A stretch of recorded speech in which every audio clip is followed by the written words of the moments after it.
L number one, I'm giving it out to all the people who created the West Elm Caleb madness that we saw on social media, TikTok and Twitter, the main culprits this week. So, serial dealer, Caleb, what's his name? I don't even want to look up his real name because that shouldn't be information that should be privy because of all of this. So let's just call him West End Caleb, 6'4", tall, dark-haired Caucasian male in the New York area, right, is a serial dater. You mean he goes on a bunch of dates with women and doesn't necessarily follow up for any type of real commitment?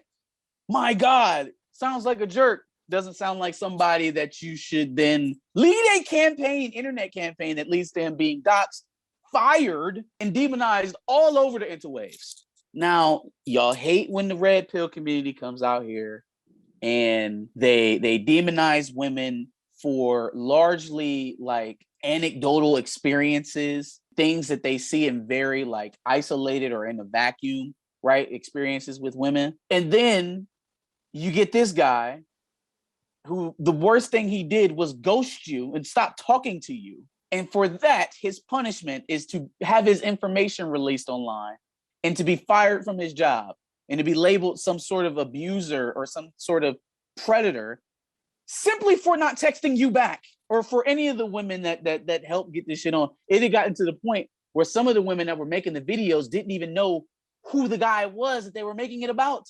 It had just become the new thing. Like, oh, this is West End Caleb here, and this is West Elm Caleb over here. And oh, this guy doesn't text me back either. He must be a West Elm Caleb. It's perfectly fine for women to do that to a man because he doesn't want to date you. He doesn't want to be committed, right? Y'all are fine giving it to him.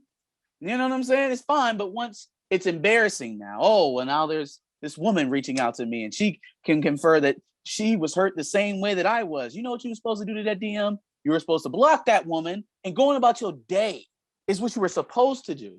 I think the whole thing is kind of like how Aziz Ansari basically almost lost his job because of a bad date, essentially.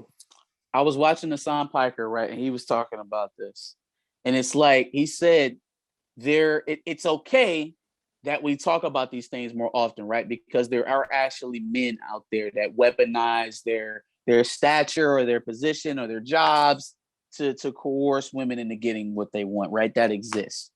But for some reason, now that we've accepted that those things happen and we acknowledge them, for some reason, there can't be any barrier. There's like no end. There's no difference between that and just having a bad date, like you said.